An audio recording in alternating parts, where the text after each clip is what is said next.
অবশেষে ইরানকে সব ধরনের সহায়তা দিতে প্রস্তুত রাশিয়ার এই শক্তপোক্ত অবস্থান কাঁপুনি ধরিয়ে দিচ্ছে ইসরায়েল ও তার পশ্চিমা মিত্রদের। কি করবে এবার ইরানের শত্রুরা?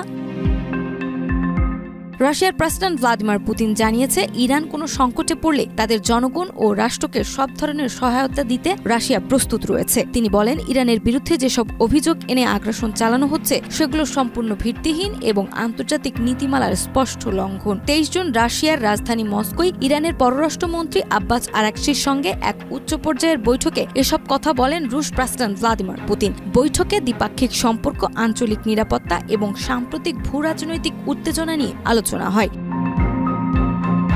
এই সময় ইরানের পররাষ্ট্রমন্ত্রী আব্বাস আরাকচি পুতিনকে ইরানের সর্বোচ্চ নেতা আয়াতুল্লাহ আলী খামেনি ও প্রেসিডেন্ট মাসুদ পেজেশকিয়ানের শুভেচ্ছা বার্তা পৌঁছে দেন। একই সঙ্গে ইরানের সামরিক হামলার তীব্র নিন্দা জানানোর জন্য রাশিয়াকে এবং পুতিনকে আন্তরিক ধন্যবাদ জানান। এই সময় আরাকচি বলেন, বর্তমান সংকটে রাশিয়া যে অবস্থান নিয়েছে তা শুধু কূটনৈতিক সাহসিকতার পরিচয়ই নয়, বরং ইতিহাসের সঠিক পক্ষে অবস্থানের উদাহরণ। ইরান রাশিয়ার এই সহানুভূতির কথা কখনো ভুলবে না। বৈঠকে দুই দেশের মধ্যে পরমাণু প্রযুক্তি, প্রতিরক্ষা সহযোগিতা, অর্থনৈতিক বাণিজ্য এবং আঞ্চলিক স্থিতিশীলতা নিয়েও আলোচনা হয়। বিশ্লেষকরা বলছেন, পুতিনের এই বক্তব্য এবং রাশিয়ার সক্রিয় ভূমিকা মধ্যপ্রাচ্যে নতুন কৌশলগত ভারসাম্য তৈরি করতে পারে।